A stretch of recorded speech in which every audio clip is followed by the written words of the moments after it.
All right. So yeah, I have Henry Ward here with me. Just gonna go through my 2020 board real quick. I'll put it up in the description for this video also. And yeah, me and Henry will talk about a couple guys. So yeah, I'll start from the bottom with tier six. So I'll just list tier six real quick, and then we could talk about a few guys. Number 45 is Isaiah Stewart. 44 Reggie Perry. 43 Cassius Stanley. 42 Paul Reed. 41 Elijah Hughes. 40 Graham Roller. 39 Udoka Azubuike. 38 Malachi Flynn. 37 Sam Merrill. 36 Zeke Nnaji. 35 Killian Tillie. 34 Tyrell Bey. 33 Jahmius Ramsey. 32 Devon Dotson. 31 Isaiah Joe. 30 Aaron Naismith, 29 Nico Mannion, 28 Saddiq Bey, 27 Tre Jones, and 26 Jaden McDaniels. So yeah, Henry, is there any guys there that really stand out to you?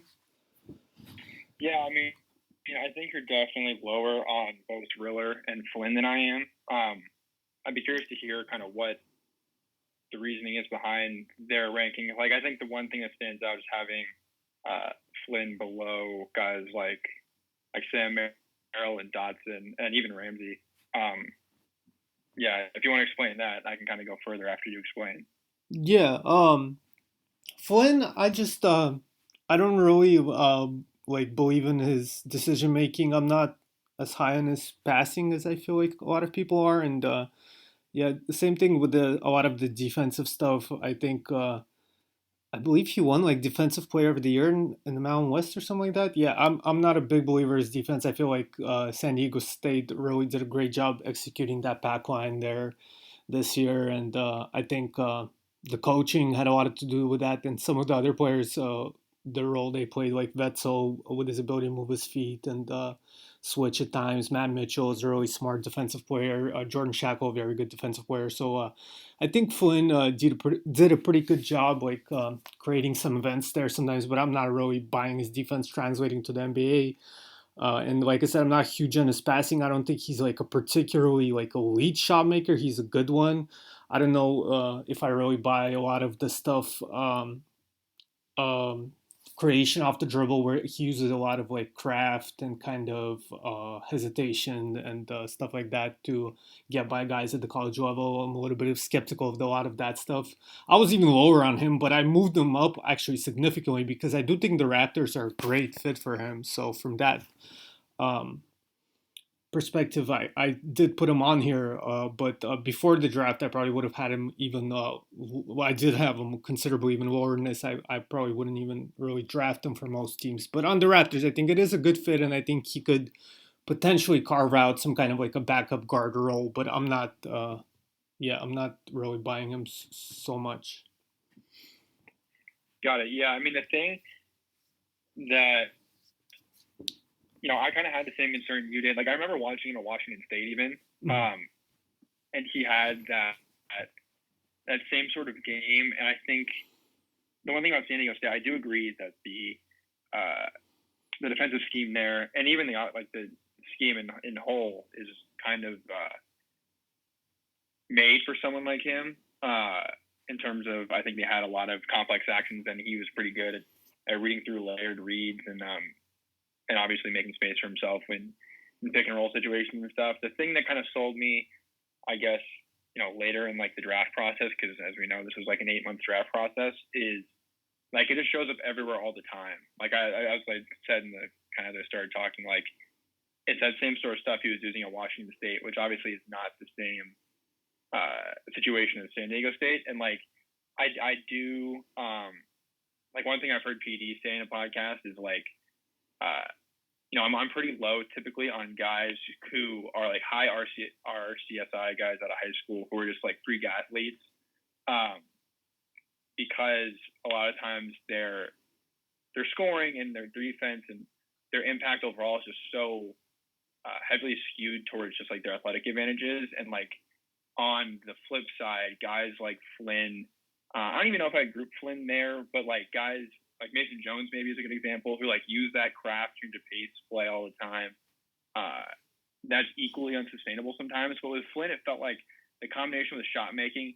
And I think I kind of agree that the pick and roll passing is a little bit overstated in kind of the general draft Twitter community. But like when I talk about decision making, I don't just include like passing decisions or like off ball defensive decisions. Like I think one thing that stood out to me about his decision making that I would include in like that kind of conversation is like he is very good at picking space out and reading space and getting to his spots, and not necessarily, a lot of guys will say like, oh, getting to his spots, and that means like Melo on the block, or like, not Carmelo, not LaMelo.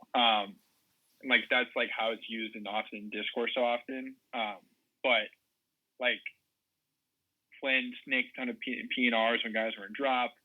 He rejected screens when it made sense. Like that sort of decision making of like taking space and knowing to exploit it, and knowing that that's how he's kind of going to get his points, made me think more so than I did in the past that he would translate. So yeah, that's kind of my feeling on him. Yeah. Yeah. I mean, sure, that makes sense. I think the thing with me is it takes him a lot of dribbles to do a lot of that stuff, and that's kind of where I'm not a big fan of a lot of guys, unless you're a really high level prospect. I really prefer guys that are able to either create some kind of advantage themselves or do it by like maybe passing the ball or moving away from the ball. When you're talking about drafting guys lower on, as opposed to guys that are, like Flynn, I feel like it really, he needs the ball in his hands for a significant amount of time on each possession and stuff like that.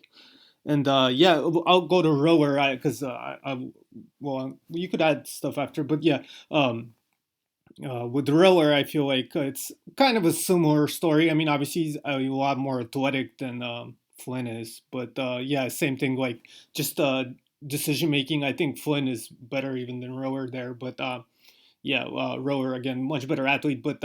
Yeah, I don't really buy his feel for the game to a huge amount. I think at Charleston he played a lot even at two because it seemed like they felt more comfortable letting some of the other guys run the offense. And then furthermore, I've talked about this on Twitter a little bit, but like there's a pretty like decent history, like recent history, last couple of years with the way the that conference, the Colonial Athletic, has gone with guys just really having guards in particular having like some unbelievable numbers there, from somebody like Kevin Anderson to Justin Wright Foreman to Jordan Rowland. I think the conference is a shorter one. First of all, especially in the front court, there's not a lot of great size, and just generally, it's not a defensive conference. I mean, you could even look at statistically, they're one of the better mid-major conferences offensive end, but on the defensive end, they're very much toward the bottom.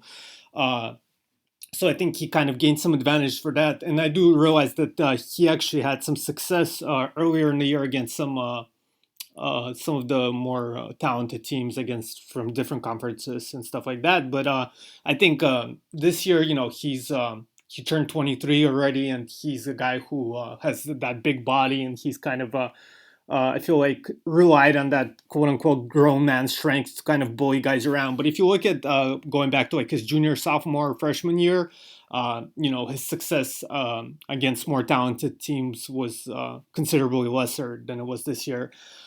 So yeah, I'm just a little bit. I mean, I'm not saying he's gonna totally like fall apart, but I think I'm a little bit cautious and somewhat skeptical about some of those all-time at the rim numbers and stuff like that. And yeah, I'm not a big believer of his like decision making and just kind of like approach to the game and stuff like that.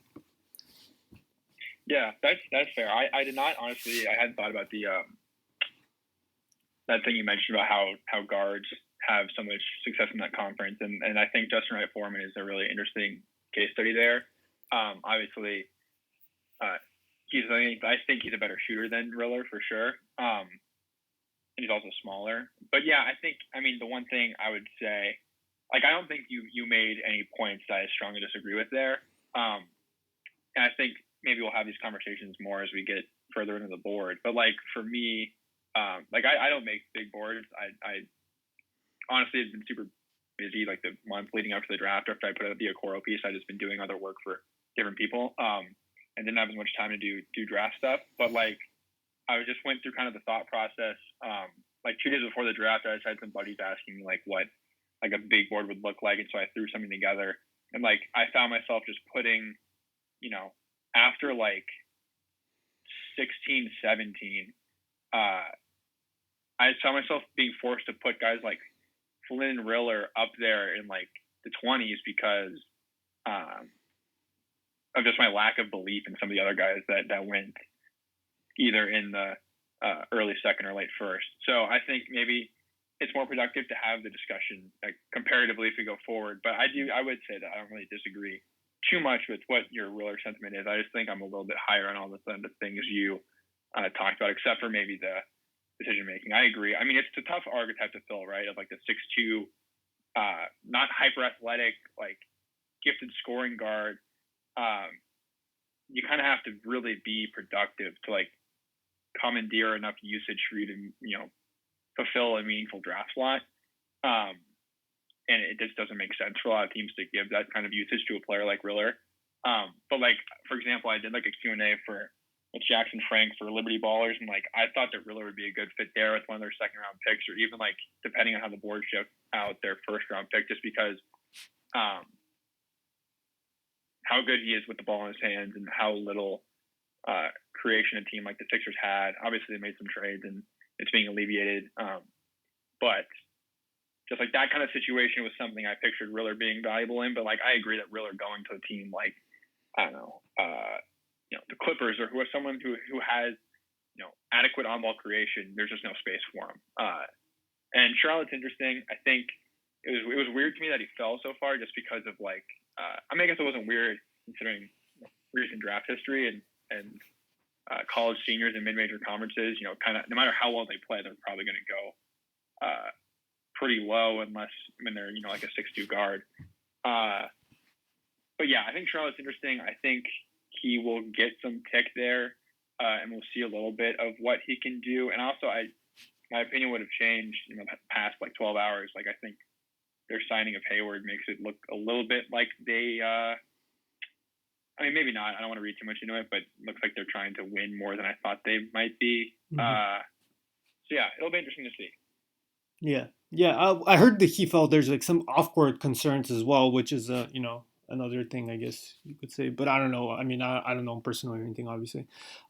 Yeah, I think we'll get into this in tier 5. There's a guy that I kind of along those roller lines. Like I kind of I think we're in agreement much, but it's just like degrees and where we kind of maybe are apart. And the guy for me that I would kind of hold in that regard is Jalen Harris. But yeah, we could talk about it in tier 5. But one guy I wanted to quickly bring up here in tier 6 is Udoka Azubuike, who I didn't have this high initially, but I think seeing him getting taken in the first round by the Jazz, and they traded Tony Bradley away, I believe, to get him.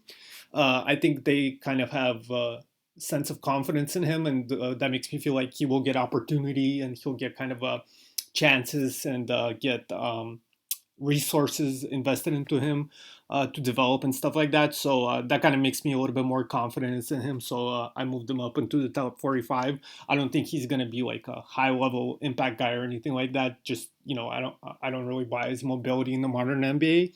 But coming off the bench for 15 minutes a game as a, third big as they call him, or whatever, I do think he could be quite productive in the minutes where he's not getting played off the court due to his mobility struggles and stuff like that. I think he could be of somewhat positive influence for a team or the Jazz in particular, which is much more than you could say for the majority of players in this range. In the late 30s, the 39th guy. So just wanted to mention him real quick because I know maybe some people might wonder about that a little bit. But Doak definitely very dominant player in some ways, and then some major, of course, weaknesses in other ways. But I think we can move on to tier 5 unless you have any other comments that came to mind.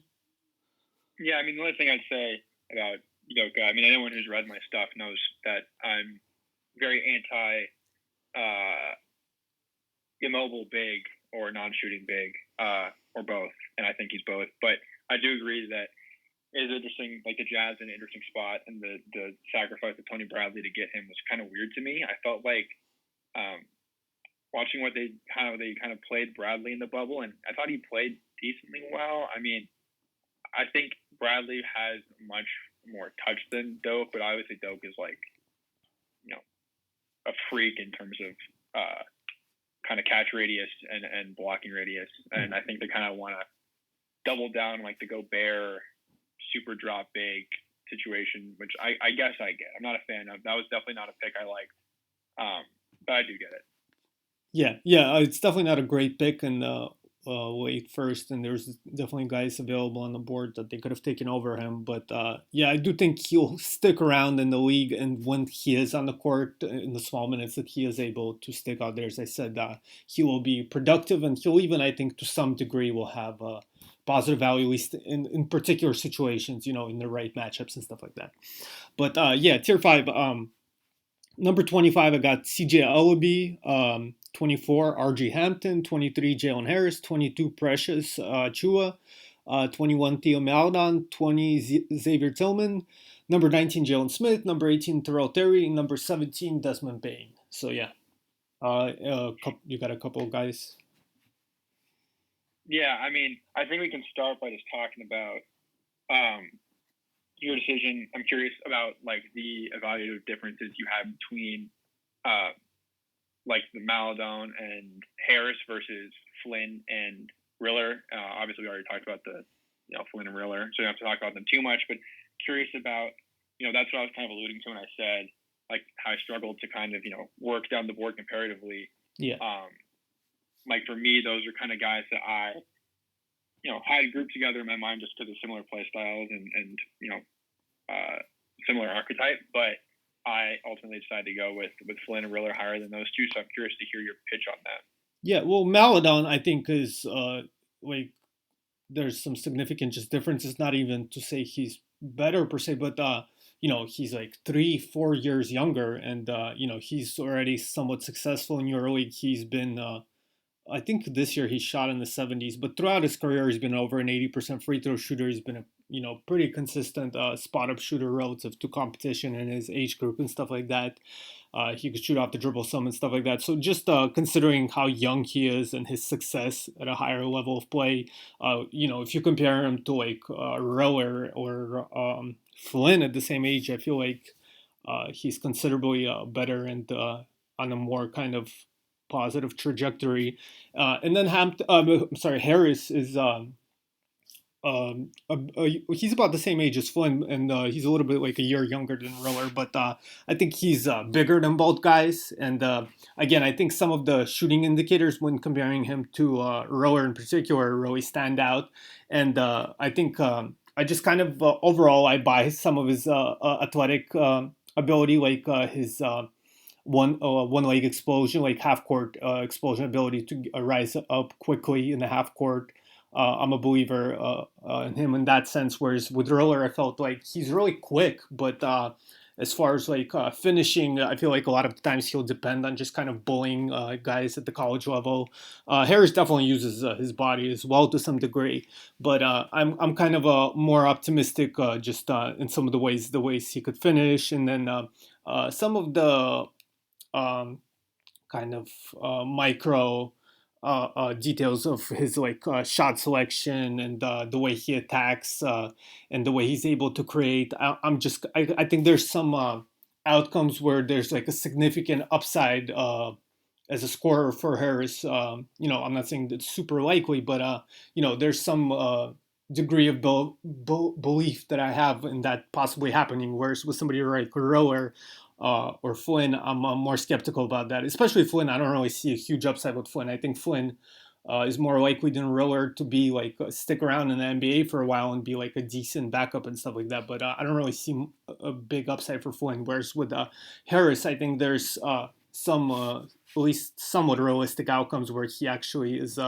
real like starting player and or like a really effective bench player. Yeah, whereas with the other guys, I'm not really buying that as much. Yeah, I think that's fair. I think for me, it was more. First I would say regarding Maledon, like I think the age point is a very fair one and an important one to make. And I'm curious to see kind of how. I mean, OKC is obviously in a very weird situation in terms of, they're basically just going to be trotting out like their entire draft class in OKC Blue and telling them to do whatever they want. I mean, obviously it's going to be guided development, but they don't have an excellent track record recently of like developing their picks quickly. And obviously the long-term play is what they're shooting for anyway. So I think it's interesting to consider how he will, like you said, he's younger. I think the biggest thing that concerns me about Maledon is his burst.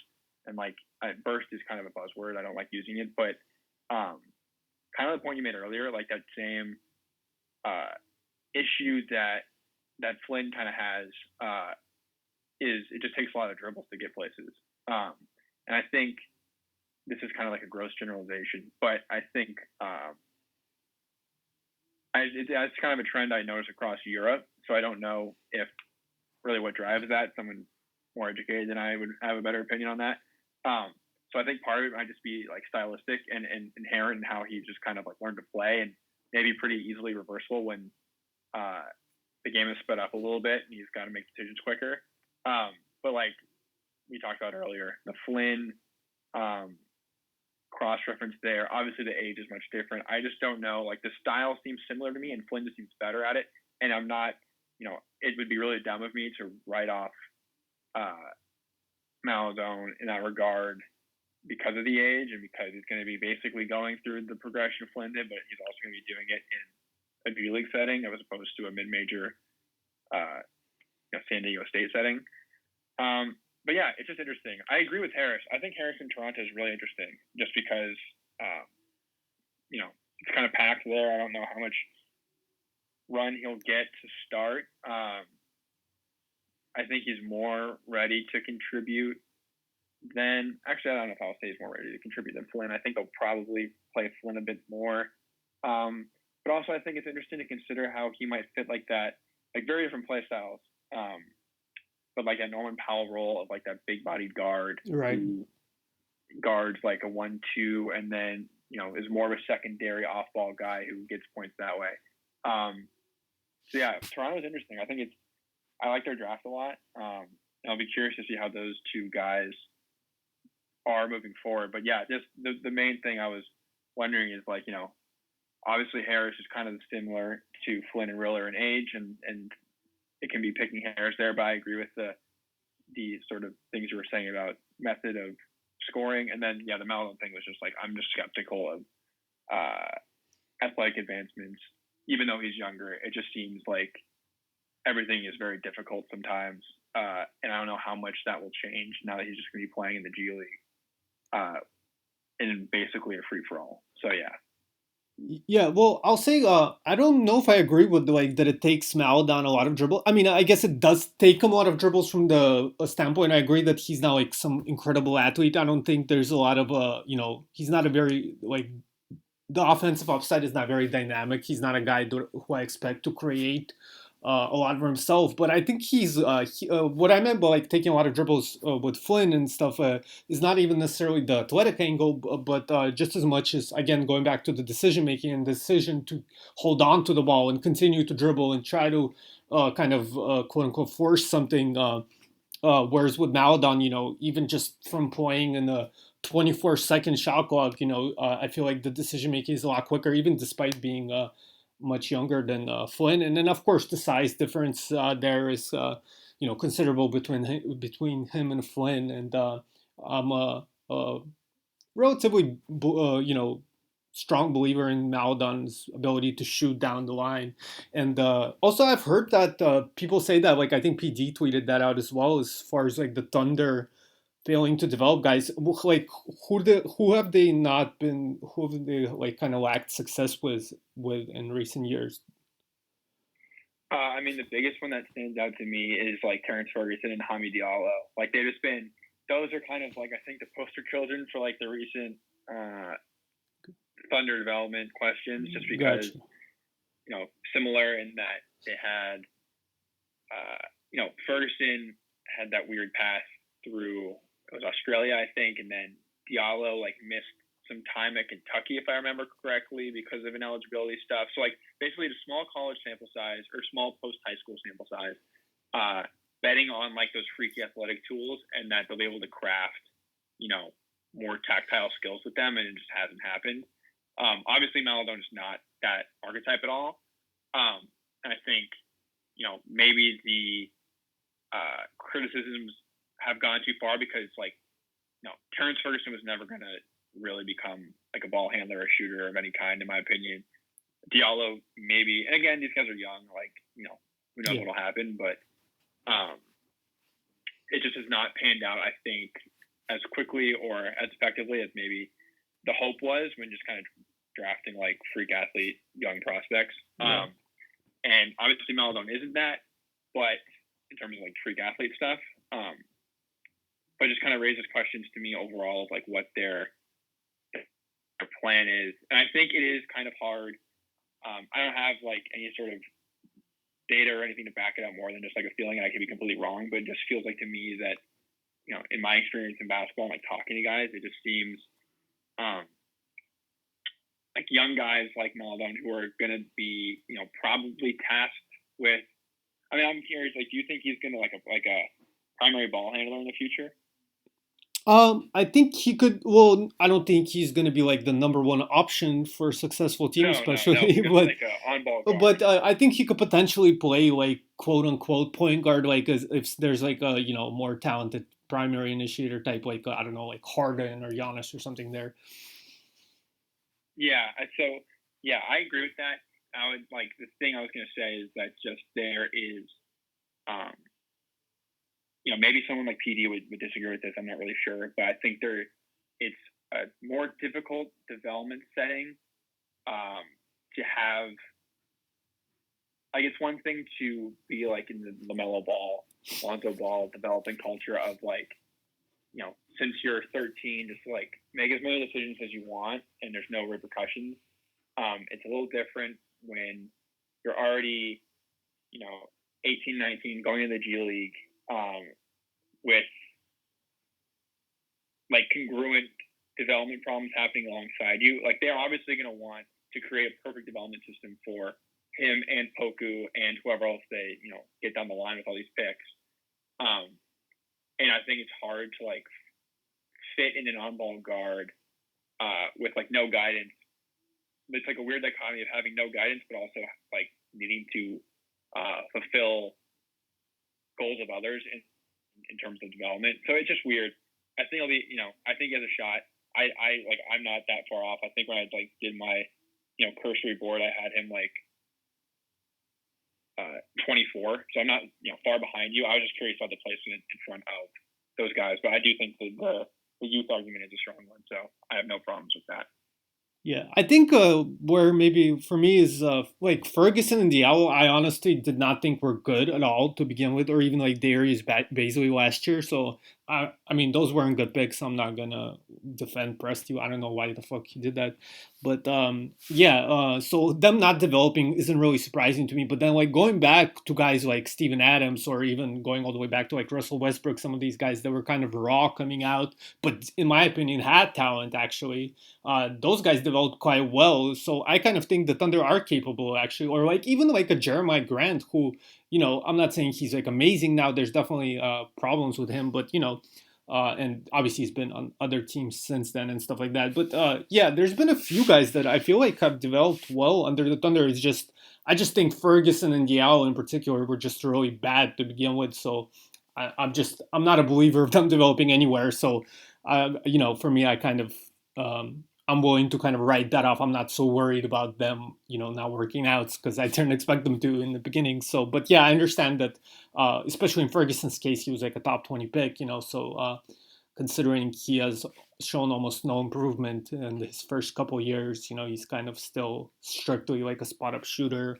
I understand why some other people may kind of worry about it, but yeah, in my mind, it's not really an issue to be honest. But so and I'm quite happy and optimistic about the direction the Thunder have taken this offseason so far, in general. And even going back to last year, all those picks they got in the PG trade and stuff like that, and then taking a swing on Poku, getting Maledon in the second round. I think Maledon is also a very good fit next to Shai. I think there's some similarity between them, but I think there's enough where they kind of make up for their own weaknesses as well there with the two of them, and of course both being kind of taller and provide kind of gives them some versatility there in the defensive end and stuff like that. So yeah, I'm actually pretty optimistic about where the Thunder are heading right now. Relatively, of course they're just started a rebuilding the rebuilding process sort of, but yeah. One guy I wanted to, well, actually, two guys wanted to bring up here is Precious Chua and Tyrell Terry. I was not this high on either guy coming into the draft, but I think both have. I mean, obviously Precious. There's some parallels with Bam there, and just how Bam went to Miami, and they've been such a perfect fit for him, and they've been able to maximize his athleticism and kind of his motor and stuff like that, and use him as a big and all that. The hope obviously that Precious goes down a similar path. Not to say he'll ever be anywhere as good as Bam has become, but definitely seems to be a great fit for him. And then Tyrell Terry, I think, is just perfect circumstances next to Luka Doncic at Dallas with Carlisle, who does such a great job with guards. Yeah, so I moved both those guys up a whole tier, and after seeing where they were picked. So yeah, I thought I'd mention those two real quick.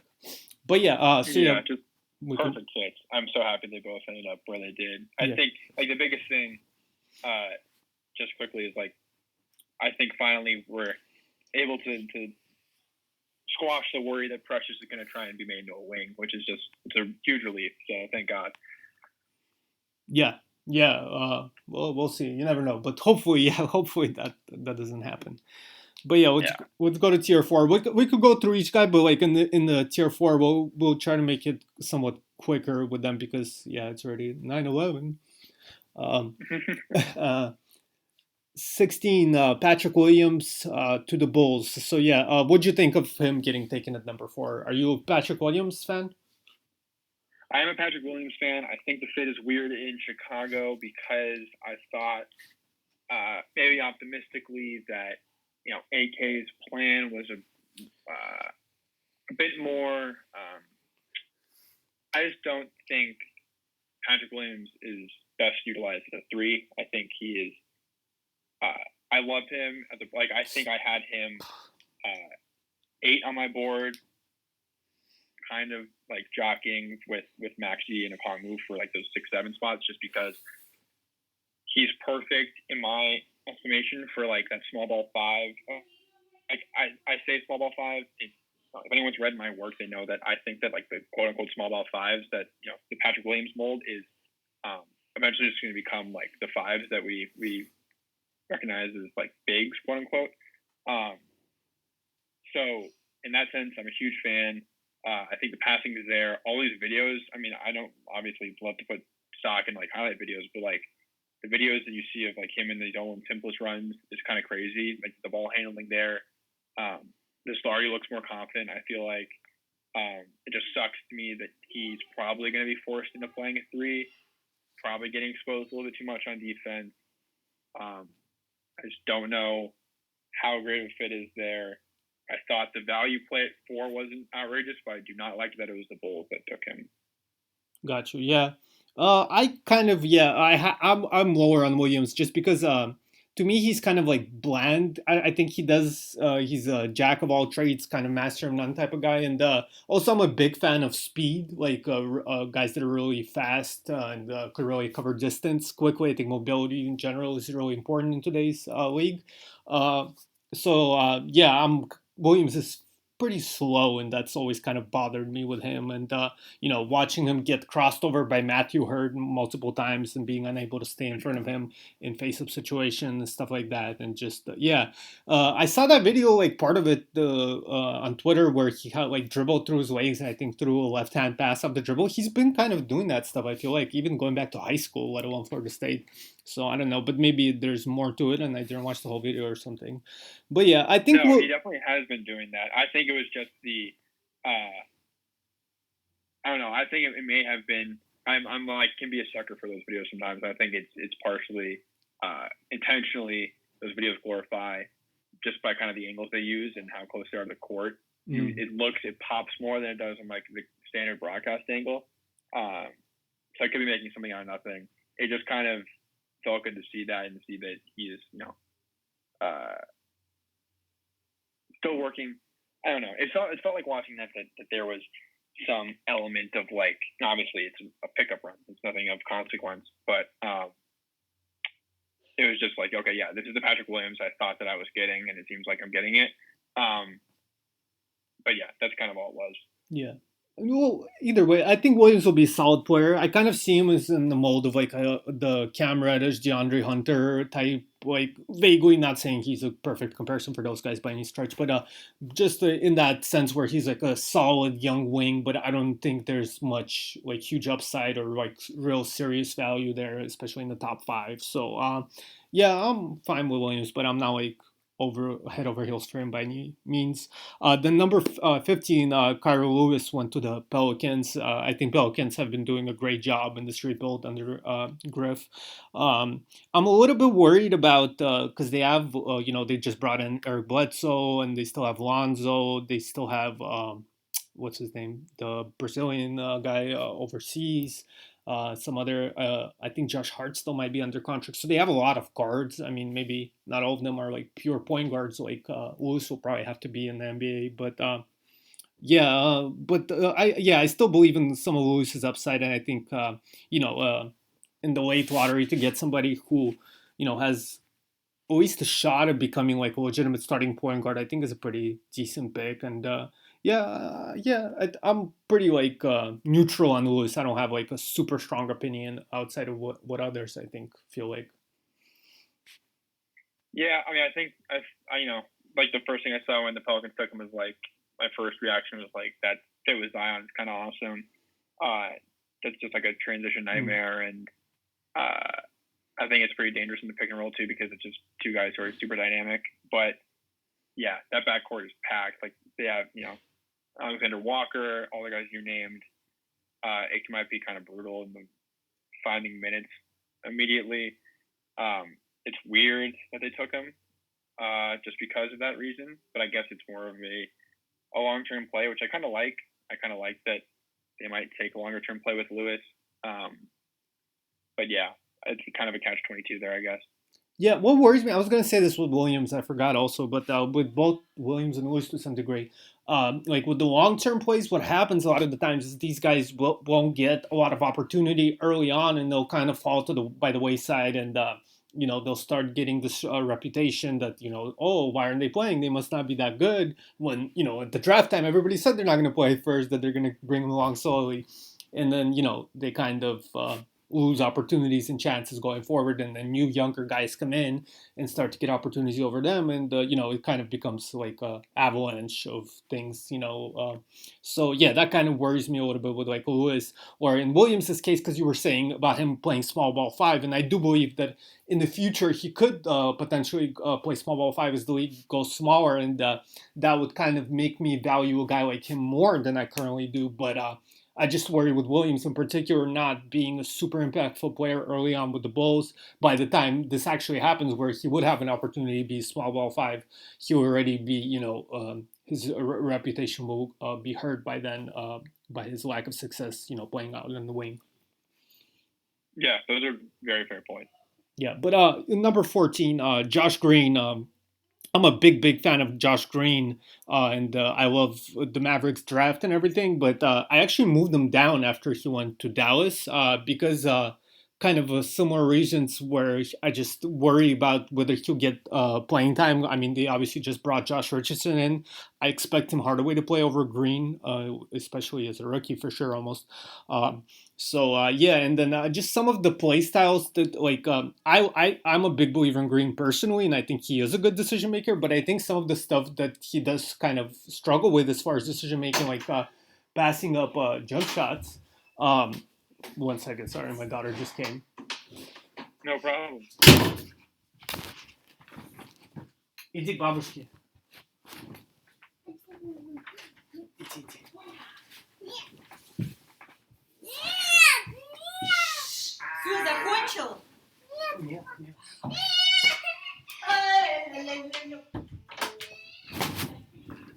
Sorry. Um, No problem. yeah. So I was saying with Green. Oh yeah. So I was just the guy that it kind of reminded me of being picked in the mid first is Justin Anderson, and I was a big fan of Anderson coming out, and kind of how he has had a decentish career, and I think Green in some ways has more talent than Anderson, but nevertheless, I just kind of worry that he kind of um, falls into that kind of position where he's like a solid off the bench wing, but he's not really a big difference maker. And yeah, just yeah, it made me worry a little bit about that outcome happening for Green. So that's why I kind of moved him down actually with Dallas a little bit. But overall, I'm still fairly in on Green, and I think if there's one guy in this class that I feel like seeing him at number 14, I feel like he should be higher, but then I look at the guys I have above him, and I'm not sure who I would put him above right now. But I guess like he's very close to number 10, I'll say. Yeah, I mean, I was in the same exact spot. I have him at 14 too. And for all the reasons you said, I like Green a lot as a player. I think that he was kind of an interesting one to like hear talked about in podcasts and like read about, just because it felt like I agree with the evaluation of him with a lot of people, but I think that I valued what they were describing more than they did. In terms of like, I mean, I think the finishing is a huge problem, but I think maybe the finishing, hopefully, maybe is alleviated a bit by 5-out spacing. Still not good. The technique is really bad, and the mental stuff up there is weird. But hopefully, less contested finishes mean more freedom to do that weird thing where he'll just like force a right hand finish no matter what. But then also just like the idea of like I buy the shot. I think that he won't get away. Carlisle has a tough history of having short leashes on rookies. I feel like, but he is good at developing them over time. So I think maybe it'll be a situation where he's not shooting to start and he'll be in the doghouse, and over time he becomes a comfortable spot-up shooter, maybe more so than he would have elsewhere. That's kind of like my picture-perfect end game for him. But yeah, I agree that it's tough to kind of move him higher, because this is like in my board I ranked out 42 players in 8 tiers. I have him in tier like 4A, I called it. And just like once you go above him, then you're talking about guys like, Obi or Haliburton or Kyra Lewis. And I found it hard to rank him over those guys. Yeah. Fair enough. Yeah, number 13, Tyrese Maxey. I think Maxey is just a great fit for Philly, and I know he kind of fell. So maybe to some degree that's concerning that he wasn't picked like in the lottery, so maybe they won't invest as much into him and stuff like that. But I think Morey knows what he's doing with those types of guys. Morey was a big fan, I remember, of Kyle Lowry coming out, and some of the other guys, I can't recall off the top of my head, but some of the other players who have some similarity kind of with Maxey. And I think he's obviously a great fit next to like Ben Simmons and Embiid and stuff like that. And so as long as the shot goes down and the defense doesn't totally fall apart, I think Maxey will be a very solid kind of a 3-and-D type, and I think even perhaps a starting solid starting point guard eventually down the line, which is very good value at the number 13 spot in the draft like this one. So yeah, I'm pretty happy with where he ended up, even though he fell. Yeah, I'm a big Maxey proponent. I think he's going to be a very good shooter, and I do buy the long-term sort of either as like attacking secondary actions against a tilted defense, or even maybe in a perfect world being like an on-ball in spurts, like an on-ball creator. I think the fit, like you said, against Embiid and Simmons is fantastic in terms of getting, into pistol actions or Knicks actions where you're just clearing sides of the floor with just like the combination of force that Embiid and Simmons provide, and how dynamic they can be. So yeah, I love that fit. Yeah. Number 12, Anthony Edwards, I think, is a guy who's kind of the opposite, where I don't think Minnesota is a great fit for him. And kind of some of the stuff we heard in that interview before the draft, where he's talking about how he loved football more and all that. I know there's more context to that. But still, never, with that in mind, and I wasn't a big Edwards fan to begin with, but yeah, I'm definitely not super excited about the fit in itself. And just the more I think about Edwards, the more I'm start to think he's likely to bust. I mean, there's still some upside there, which is why I have him at number 12, definitely. But uh, yeah, I'm obviously considerably lower on Edwards than most people are. Yeah, I mean, I agree that like one of my best friends is a big Timberwolves fan, and I want to draft with him, and like it brings back flashbacks of Wiggins pretty quickly with that whole Right. the conceptual prospect in Anthony Edwards is much different than the one in reality, and I think there is pretty high bust potential. I like in the board I made pre-draft, I had him like 5. I would agree that after going to the Wolves, he does drop quite a bit for me. I thought wishfully thought that the Warriors would maybe take a swing, in which case I would be a lot more confident in kind of his long-term potential. But I think that the risk is pretty high, and it's not a great they took Bolmaro and McDaniels. It's just like a weird situation there. I don't really know what their plan is. I think you're just taking a bunch of swings and hoping one hits, and then that's enough to keep Cat happy. But it's weird, and I don't trust it. Yeah, yeah, and they traded for Rubio as well, so I guess Edwards is going to start at the 3 now. I don't know. It's definitely a little bit of a mismatch there, I feel like. Number 11, James Weisman, somebody who I'm not as huge of a fan as the mainstream. I think I'm kind of in line with most of draft Twitter on Weisman. So I don't need to restate why I'm lower than the consensus. But yeah, I'm just if you look at the entire almost top 5, who's oh yeah, Core was fifth. So yeah, if you, besides LaMelo, the entire top 5 is in my tier 4 here because Alcor was next to number 10. So yeah, I'm a little bit skeptical of the top of this draft, and yeah, I think Wiseman will be like a solid center, and they'll have a decently long NBA career. But to take him at number 2, I didn't think was a very good choice. Yeah, I think we see the exact same way. I think he is the way I've kind of described him to friends I've been talking about is he will be a good NBA center for 82 games. He is like a good floor raiser for a team that is bad, that might want to make a push for an 8 or 7 seed. It makes zero sense to me why the Warriors would pick him at 2, given their goals and their timeline. It just really pissed me off. And yeah, I think our evaluations are kind of all the same on draft Twitter. Him. Yeah, especially when you think about guys like him, or even Drummond or somebody like that, when because of their high draft position, when you eventually resign them and stuff like that, that's going to take a significant portion of your salary cap to keep them. And obviously, you could almost certainly get a guy of similar value for considerably less, since there's so many centers in the league right now. Exactly. Number 10, Isaac Okoro. I like the fit with Cleveland as far as the toughness personalities with him and Sexton next to each other, both Georgia guys who are really competitive and played really hard.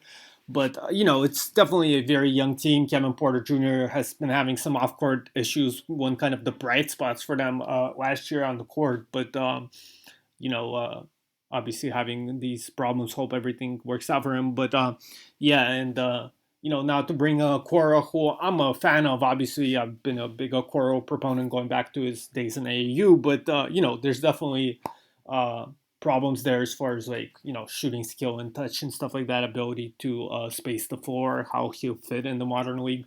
When you consider that, so you would kind of prefer him to be in the more kind of positive developmental situation. But gotta wonder if Cleveland is that exactly. But at least I feel like he'll get on the court and he'll get opportunities, and at least they didn't take another point guard or small guard. So yeah, I think about where most people have a core. Maybe actually even maybe slightly lower, but about where most people have him. Yeah, I mean, I wrote my giant piece of the draft cycle with Okoro, and I really like him as a player and a prospect.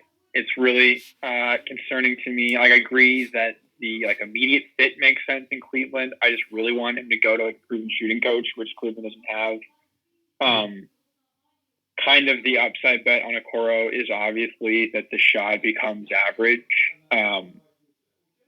And that doesn't look likely to happen very soon. I could be wrong, but that's my read. And then the ceiling is kind of capped. I think it is good that he is, like you said, going to get time and will, kind of get a little bit of a baptism by fire. But I think that the stuff that he's already really good at is kind of the stuff you pick up in that kind of development system. Like, I think he's a really good decision maker already. Yeah. I think he sees the game really well. He thinks, things before they happen, which is not something that every one and done does. And that's what kind of makes him special to me. And just to see that, like, the development system isn't challenging him at all in that regard is kind of frustrating because I liked him so much pre-draft. But, obviously hoping the best and hoping, really hoping that Kevin Porter Jr. is all right and everything gets figured out with him. Obviously, even just regardless of basketball, hoping he is, getting his life together and on the right path. But, long term, if he does figure it out and becomes a player that I think a lot of Twitter thinks he can be, and that I would agree he can become, then the fit makes, maybe is a little bit more beneficial to Okoro. But yeah, right now it's just kind of tough. Yeah. I think there's definitely considerable downsides there, but at the same time, if he does ever shoot, he has almost everything else in place. It's just the shooting is such a big deal for, in today's environment. But yeah, let's move on to tier 3. Number 9, we have Obi Toppin. And Toppin is like one guy I'm kind of still unsure if I have him too high or maybe even too low, possibly. I'm not sure. Like, I'm kind of having difficulty with placing him. Yeah, I mean, the thing that Toppin, I think I saw this on Twitter, which is a great point, is that, like, Toppin's best, maybe not best, but, like, one of his most immediately translatable skills and, like, desirable skills is, like, the vertical spacing, and there's no room for him to be a vertical spacer next to Mitchell Robinson, who's, like, already one of the best vertical spacers in the league. Yeah, I mean, the Knicks are the Knicks. I don't know what to say. It's just, they took quickly at 25, which is just so mind-boggling. I mean, it's not mind-boggling. It's just that Kentucky is a hell of a drug and CAA is a hell of a drug. But, I think that OB might have like a weird trajectory kind of thing, like a Michael Carter Williams, where like he's got a shot at Rookie of the Year, but then also probably is like no more than like a, borderline like top rotation, middle rotation guy going forward. The defense is really concerning. I think that maybe he, in a professional physio system, figures out like the backpedaling jumping stuff a bit more than I think he'll be able to figure out the sliding stuff, which in that case makes him a little bit more of an intriguing, like, small ball 5 situation. But yeah, the fit next to Robinson's weird. I think the Knicks are just kind of swinging on like big names year after year, and I just don't really see how it's going to work out. Yeah, I think you're convincing me. I think I'm gonna move him down to tier 4, but I'll still keep him number 9. I do think like as far as like with the vertical spacing, I feel like Mitchell Robinson probably won't play like high 30s a minute, so Toppin will get some opportunity there as far as playing small ball 5 and stuff like that. And I do believe in Toppin's ability to shoot the ball to some degree, and he's pretty smart ball mover, playing passer. And I think I'm a little bit higher on Toppin's defense than a lot of people are. I mean, I don't think he's going to be like a positive defender, but I don't think he's going to be like destroy your defense completely on his own or anything like that. So, I think Toppin will have a solid career. He's just too athletic and smart, and I believe in his shot enough that I feel like he'll figure it out a way to be productive and somewhat useful. But Yeah, I agree. I don't think he's like a super high upside play long term. Obviously, older guy.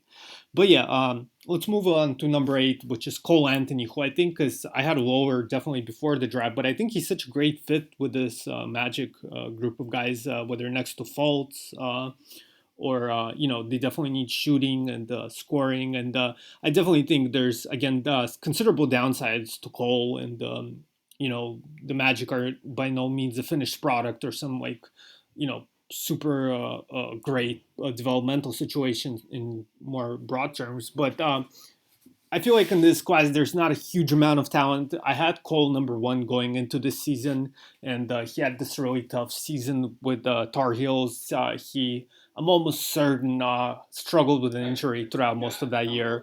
So, yeah, just got to kind of take a swing there with him. And uh, I understand there's definitely a chance it doesn't really work out, but I think if he does, fix a few things, if some of the negatives we saw with North Carolina were kind of a fluke, and he's able to kind of get back on that high school AU trajectory, the way we saw with Jason Tatum, for example, how he kind of not struggled, but he didn't have an amazing season at Duke, but then once he got to the NBA, he was kind of able to get back on the trajectory he showed in AAU in high school. If Cole is perhaps able to do something along those lines, this could be a major steal. So, yeah, I feel like it's a pretty good kind of upside play with him. Yeah, you convinced me a little bit. I will say that Cole Anthony, my stance on Cole Anthony is like probably my biggest divergence from kind of the draft Twitter consensus. I'm very, I guess, comparatively low on him than it seems like a lot of people are, just because, and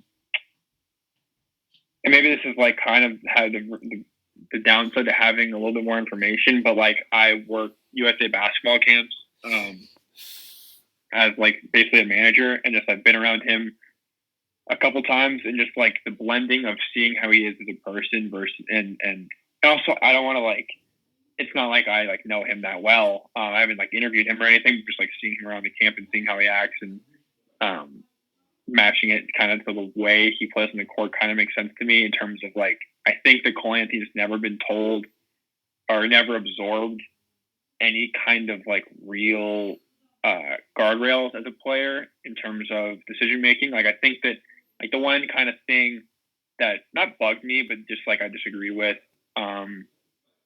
through a lot of like the Cole Anthony discourse was like, oh my God, like UNC had no spacing. UNC had no spacing. What was he supposed to do? What was he supposed to do? Like that can be true. And also it doesn't make sense for him to just drive into a lane of 2 players. And he did all the time.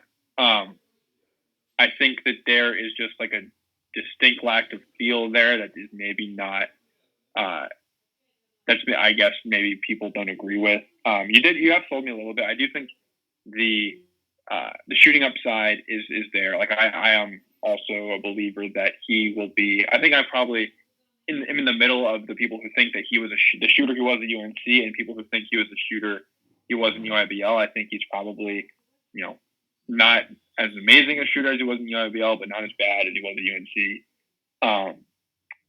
But just like the decision making processing is just like, I think pretty underratedly bad. And that concerns me in a team, like you said, like the Magic, we don't have a ton of direction. Well, he wasn't that bad of a shooter in North Carolina. He struggled as a finisher, but he was the only player, the only freshman, or the only player born in 2000 or younger last year with at least 2.5, I believe. I don't remember the exact number, but it's something like with at least 2.5 pull-up jump shot attempts a game, who shot an effective field goal percentage above 45.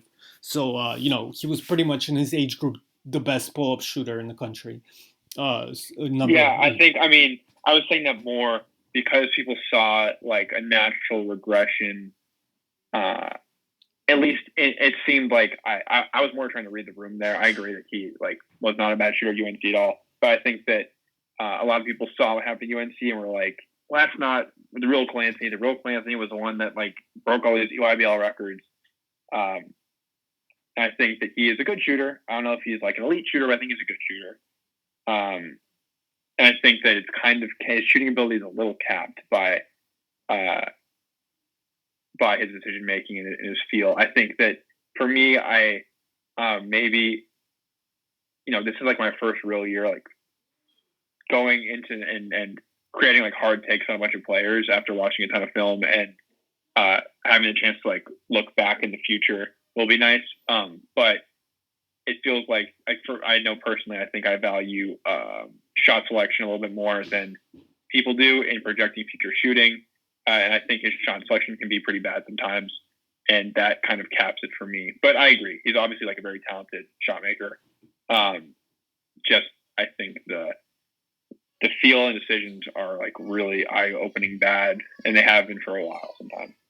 Yeah, I mean, I think his decision making is definitely not very good, but I think like what separates him from like Anthony Edwards, for example, for me is the decision making, like as far as like on court, like in the play processing, is both pretty much equally bad, but it comes in different ways. Where with Edwards, it feels like the approach is kind of airheaded and not airheaded. That's not the right word, but like not purposeful. There's no real reason or purpose behind what he does. Whereas with Anthony, at least there's a purpose and an aggression, assertiveness to it. And yeah, like I agree that his decision making is not good, but I would say like a lot of those plays where he drove into two guys, it was either that or like pass out to Andrew Platek who would airball a three, and it's like at least there's some chance that he'll make a shot over two guys. Let's go to number 7. Another guy who I'm pretty high on the fit with him next to De'Aaron Fox, Tyrese Haliburton. I think I'm generally a little bit higher than on Haliburton than a lot of people, but definitely I think fit was a big deal for him, and I think I really like him next to Fox in Sacramento, and with Bagley hopefully being able to get on the court and stay healthy and stuff like that. Yeah, I'm pretty excited about that new front office over there and what they did in this draft. I'm kind of optimistic. Hopefully, they're kind of on the same track. Well, maybe not to that extent, but similarly track the Memphis and the Pelicans front office and stuff like that. Yeah, I totally agree. I think that Haliburton, as a prospect, I think this is like another weird case of like I think everyone kind of agree on the evaluation of him, but I think I just had less of a worry in terms of and maybe wrongly so, had less of a worry about teams trying to force him into a primary position or primary role. And I think we now see that he got drafted by Sacramento, and we don't have the luxury of saying he's definitely not going to be that. And I'm definitely very high on him as that kind of connecting piece, and think next to Fox is awesome. I'm still kind of a Bagley believer, and yeah, I like that pick a lot and agree that the front office is definitely kind of turning a corner, it seems. Yeah. Let's go to number 6. Onyeka Okongwu. He's kind of like the opposite, where I'm a big Okongwu fan. I think he's a very talented player, but I don't know. The Hawks have like 80 centers right now, and is he even going to get on the court that much? And when he is are they going to play him at the 4 a bunch? Yeah, definitely. I like Okongwu. I think he's very talented, but I'm sort of reminded of last year when I had Goga Bitadze the top 5, and then he just hasn't really been able to get on the court because he's playing behind Miles Turner, and how does he fit with where he's at and stuff like that. The talent seems to be there, but will he be able to kind of take advantage of it within the context he's in? Yeah, same thing. I see very eye to eye with you on that. It just sucks that I really, really want Atlanta to pick Okoro.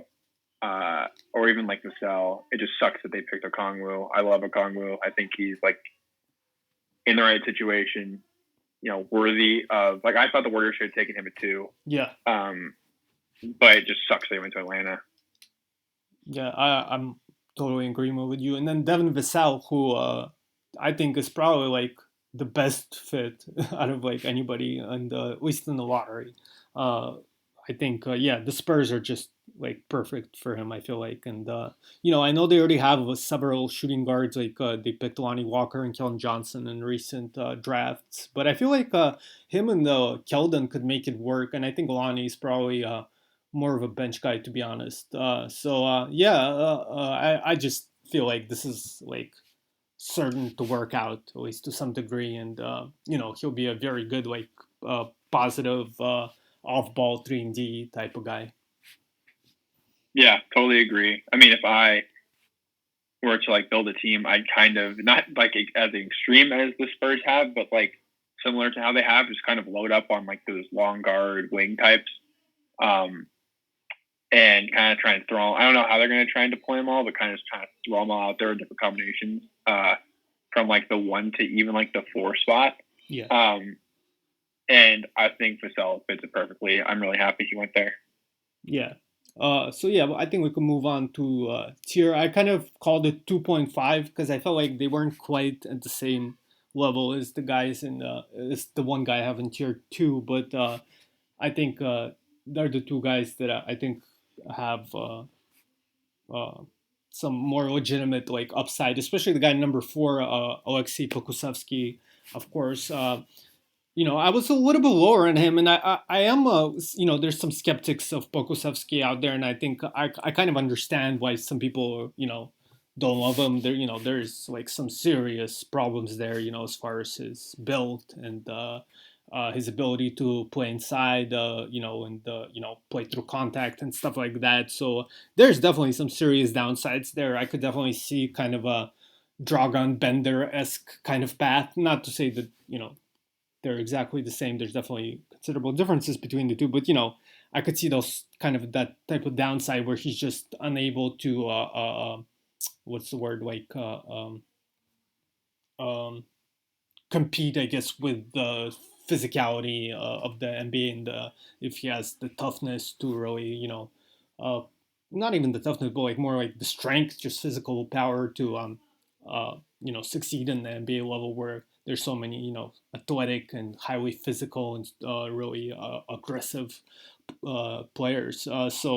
Yeah, but I'm really optimistic about what the Thunder have done this summer. Like I kind of touched on earlier, they've had some success with picking guys in the past who kind of didn't do a lot, but showed signs of significant talents, like a Russell Westbrook or like Steven Adams even, and kind of figuring out how to get the most out of those guys. So yeah, I'm pretty optimistic right now, at least with the way things are going. And again, no sure thing. There's considerable downsides here, but the talent is obvious with Pokusevski. People have talked about it throughout the pre-draft process, and again with the draft like this one, I think it's you're not missing out on much. So yeah, at number 4, I think it's a worthy kind of swing. Yeah, I agree. I think the one thing that concerns me a bit, and PD talked about this in his like 2020 wrap up piece, is like I don't know. It's not clear what they're kind of like. I'm worried that they're going to like roll out Poku in the NBA and like be like just play through your mistakes. It doesn't matter if we lose. We want to lose. Yeah. I don't think that's the most effective way to develop them. So that scares me a little bit. But agreed that. I think the flip side of that is they actually handle him in the G League for a year or two, and kind of take that route. In which case, the reward is very high. The potential reward is very high, and I maybe wouldn't have had him as high as 4 in like a post draft board, but he would be for me somewhere in that like 7, 8, 9 range. So I have no complaints. Yeah, I think the way would be kind of similar. Not to compare them directly, but just in the way they were brought up, the way Giannis was brought up in Milwaukee. I think that would be kind of the way you would bring up Pokusevski, kind of have him come off the bench and just show some of these impressive flashes in his rookie year. Then in his second year, you give him a bigger role slightly, and then moving forward, I think maybe just leaving him in the G League is a little bit too far for me at least. But yeah, you definitely don't want him to just get thrown out there and be like, "Oh, you'll figure out, you'll be good." Yeah, that wouldn't be a great idea. Yeah, we're in agreement there. But yeah, number 3, I think this is a guy that maybe some people will have disagreeing with me. I think a lot of people. I have Deni of. I always forget how to say his name. Do you know Deni Avdija? Avdija, yeah, Avdija. Yeah. Yes, Deni Avdija. he was picked by the Wizards, and so I don't think that's a particularly great fit. I don't think it's like a horrible one. I like some of the front office moves they've made recently. My guy Jacob Goldstein is over there now. I met Tommy Shepard in the past, a really great guy. I don't can't speak to his basketball mind. I don't know if it's great or bad or what, but just talking to him, a great dude at the very least. So but you know. Some of the younger players, like the Rui Hachimura choice last year, I wasn't a very big fan of, obviously. And, you know, it's yet to be said how great of a fit it is, per se, but I'm just a believer in Avdia in general. In particular, after coming back from the COVID break they had in the Israeli league, that last month and a half that he had over there. I know the Israeli league is not traditionally known as one of the stronger leagues in Europe, but the way he eventually won the MVP of the entire league there, and it's still a professional league, and they won the championship and everything. And just the way he looked that month, he looked more athletic. He looked a lot more confident. He was making better decisions. He's always been pretty good, like playmaker and decent decision maker for a bigger guy. But he just looks so impressive out there, and it kind of made me really buy more into his upside. I think I'm kind of more or less overlooking some of the free throw percentage stuff that people are really concerned about. I know. Obviously he's always shot a high volume of 3 pointers, and his shot mechanics are not like ideal in textbook or anything, but they're fairly solid. And just the confidence he shows. And I know his 3 point percentage isn't like amazing career wise, but when you look in comparison to his age group, it's actually pretty solid overall. And I'm a believer of on him on the defensive end. So I'm not saying like he's the next Luka Doncic or something like that. I know some people like make that crazy comparison. They're not even that similar players overall, but I think he could be like a legitimate like third guy on the top NBA team. Obviously not as a rookie, but down the line.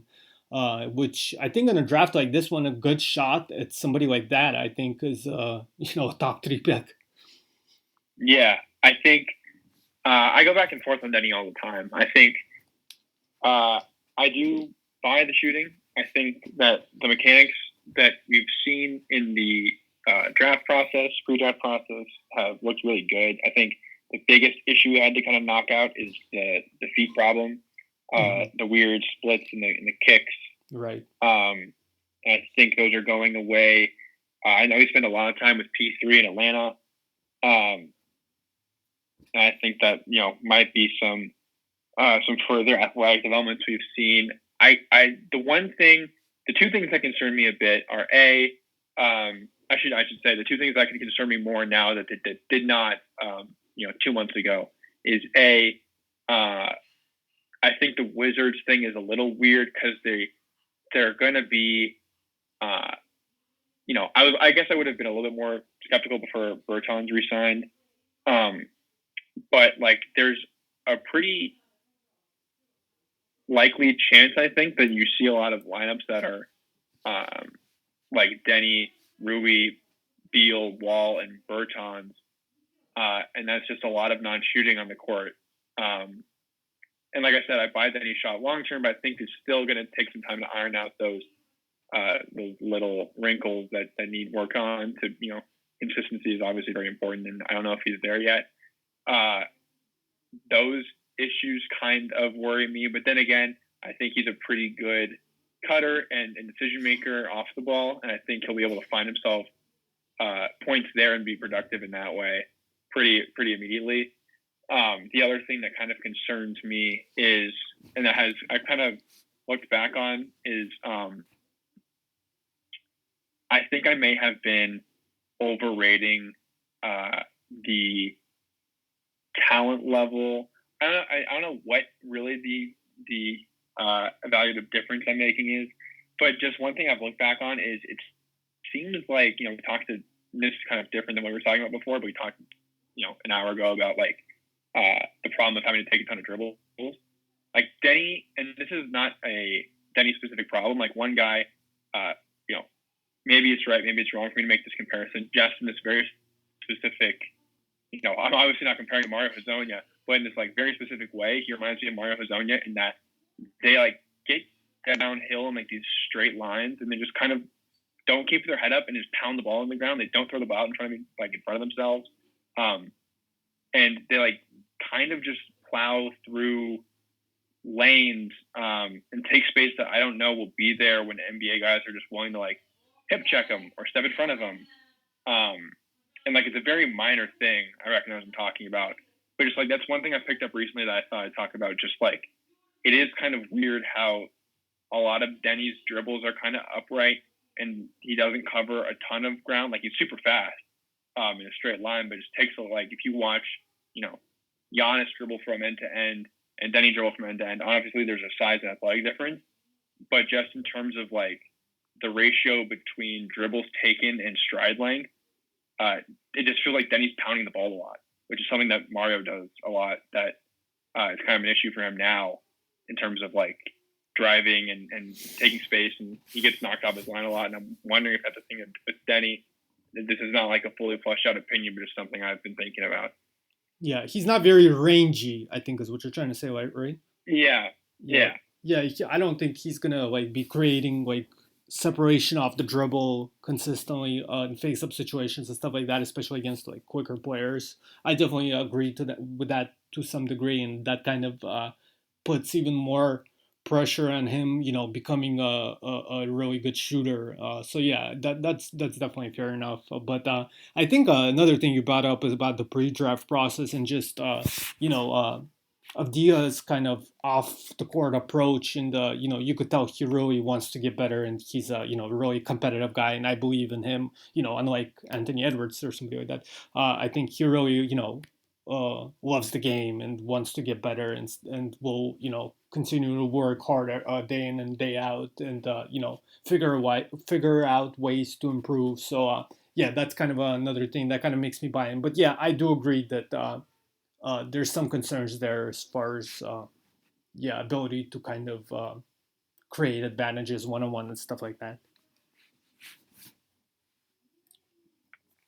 Yeah, definitely. I agree too that I think and naturally so, like we obviously are not privy in like the public draft Twitter community to the information that front offices have, but I do think it's kind of underrated in our discourse. Kind of the off-court intangible stuff. Maybe it's properly rated. I don't really know, but I agree that Deni seems like a really good guy. He's trying to work hard, and that is something you would obviously prefer in a prospect, and obviously projecting their future outcomes. So that's something worth waiting. Yeah. So we'll go to number 2, Killian Hayes. Kind of the same spot where I had him pre-draft. I was a little worried that he'll go to a team that just won't really give him opportunities on ball, and may try to use him as kind of like a 2 or something like that, where he's like a pretty poor spot-up shooter. If you ever have a chance to watch Hayes spot-ups, it's like horrible, pathetic. I do think he'll improve on it, but yeah, right now it's not very good, and it's definitely not the way I'd prefer to kind of utilize him. But I think Detroit, it feels like they're going to give him opportunities. He may not even start over Rose as a rookie, but at least he'll play at the point guard position, and, he'll get like reps running pick and roll and stuff like that at the very least. So, I'm not saying Hayes is like a surefire star or anything like that, but I think, just the stuff a lot of people have talked about. I don't want to restate the Hayes scouting report here, but I think there's enough upside here compared to the other guys in the class. He's my number 2. Yeah, I mean he was my number 2 as well. I kind of went back and forth a lot between him and LaMelo as even a possible number 1. I think, like you were kind of talking about, the issue I have with Hayes is like the off-ball scalability. How confident am I that he, I think he has a real shot to become like an on-ball creator type, like a valuable, number 1, maybe number 2 in a really good team, a guy that could drive offense. And I think that while that's, a real possibility, there has to be some sort of, quote unquote fallback plan. And the spot up issue is a real one. And I think a lot of like a guy who can shoot as well as he can on ball. He has some mechanical fixes he has to do. He has to make he has some kind of collapse in his knees when loading sometimes, and he has a kind of an awkward shooting bed where it's kind of like in front of the middle of his forehead, but his elbow juts out a bit. And I think that's workable, but I think over time, I think that the off-ball shooting issue will just be fixed with reps. Like, I think that's not a huge issue. The interesting thing that I guess Detroit, the quandary proposes is, he is going to be in a position, I agree, where, all they're doing is signing like random centers to bad contracts. I think they just, would love to partner with Cade. But, I think he'll get the on-ball reps. I think that, on-ball reps in the NBA is how he will be best utilized at first. And then I guess my concern is, will there be an emphasis in his development on becoming, more of an off-ball threat, maybe in like a second, third contract situation where he's not playing on like a Pistons team, or if he's playing on like a better Pistons team, if they get, a BJ Boston or a Cade, he's kind of the secondary there. How will he develop in that situation? And maybe their plan is, just to kind of take it year by year and play him as the on-ball guy this year and see what happens next year. And if they get one of those guys, then they'll figure it out then. A lot of changes in the NBA from year to year. But I agree that, he is definitely one of the two best players in this draft and went to a, decent to good situation. Yeah, I'm in total agreement. Definitely, that's a good point. That obviously we'd like to see him develop his off-ball play and stuff like that, but and it would provide kind of cushioning for him to fall back on if he isn't, doesn't live up to his, upside as a possible like, initiator and stuff like that. But we'll see. I'm somewhat optimistic that he will figure out the spot up stuff. I'm a big believer in his shooting touch at the very least. I feel like a lot of the issues with the off-ball stuff just comes from his footwork and like shot prep and stuff like that. And I do think that's fixable. But, we'll see. There's definitely some concern whether Detroit is going to try to focus on that, especially early on. There's the positive that he'll get, that I mentioned, that he'll get reps, running offense and stuff like that. But yeah, that's definitely fair to point out that kind of the flip of the coin of that is that they, at least early on, it doesn't seem super likely that they'll, put a lot of resources into trying to develop his spot up game, which definitely needs a lot of work. But we'll see. Maybe we're not right, and maybe they will do that. Who knows? Exactly. Yeah. Tier 1 is I have LaMelo Ball. I don't think Charlotte is a perfect fit for him, but I just think he has the most upside of anyone in this class. There's considerable downside, but I'm very much a proponent of picking for upside, especially in a class like this one where you're probably not going to miss out on a huge amount by taking a risk. So there's definitely problems with the Hornets. They just signed Gordon Hayward to a huge deal. I have no idea why, but the guy's the most talented guy in the class. Maybe it doesn't work out, but I think he would definitely be the best choice for the number one guy in the class.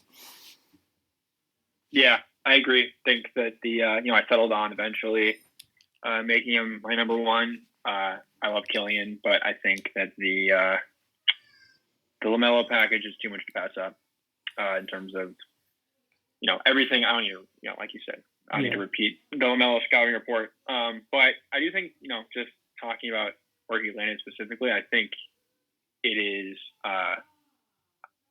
it's kind of a coin flip for me whether we would have been better for him. I think it was pretty clear he wasn't going to fall out of the top three.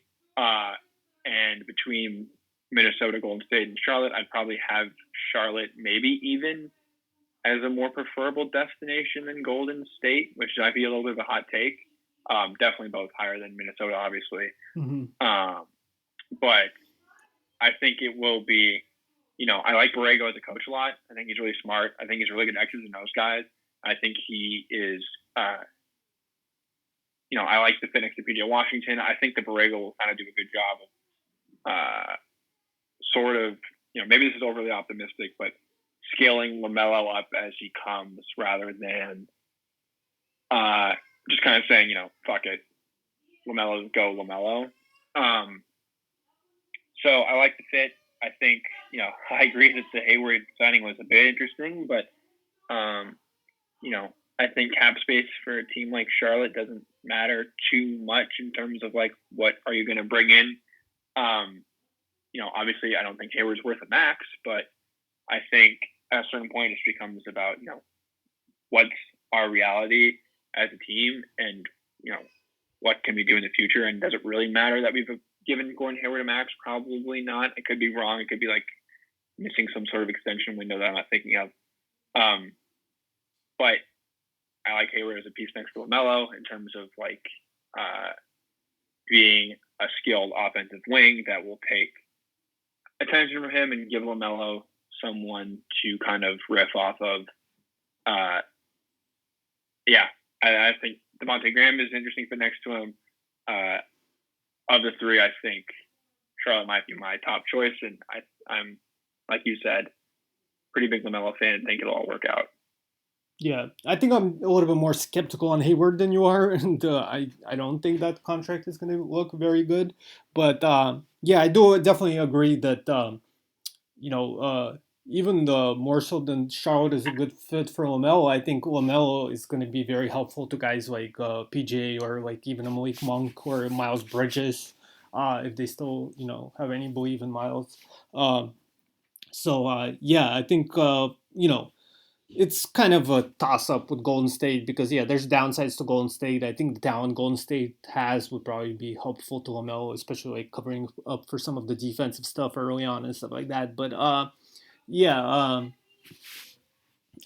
it's definitely a better fit than Minnesota. I agree from that perspective. So I don't. It's not like a horrible fit by any means, and out of the realistic ones, it's probably one of the better ones. So you're definitely correct to that degree. But I don't know. I think that's about it. So it's been about an hour and a half. Thanks, Henry, for coming on and talking about this with me. I'll have the whole board, as I mentioned, down in the description of this video. Henry, do you want to add anything? Do you want to promote anything or anything like that? I don't have much to add. Thanks for having me on. This was fun, kind of talking through stuff. It helps me to talk stuff out and just kind of get through my own thoughts. So this was great. Don't really have anything to promote immediately. I haven't been, like I said in the beginning, it's been a very busy month with other stuff. So the most recent drafting I did was about a month ago. I posted a very long piece on Isaac Okoro that people can check out. I would also encourage them, maybe I referenced some pieces in here that they haven't read, so you can find I wrote 2 big philosophy pieces on my website, which is thekickahead.com, Henry W. Ward on Twitter. But nothing immediate to kind of shout out, kind of try and, we'll see. In the midst of doing some stuff right now, but, depending on how some balls fall, I might be moving to some 21 draft stuff pretty soon. Yeah, sounds good. Yeah, I would definitely suggest people check out Henry's website, Kick Ahead, and especially those 2 philosophy pieces were really, really excellent. Check those out, guys. Like, seriously, like, I'm not just saying, like, I mean, I asked Henry on to this because I was so impressed by those 2 articles. Definitely very interesting stuff. But again, thanks for coming on. And I'm not sure when I'll do a new video or podcast, but I just do them, I guess, whenever. So later. Awesome. Well, thank you, Mike. All right. Have a good one, my man. Later. Yep. Talk to you soon. See ya.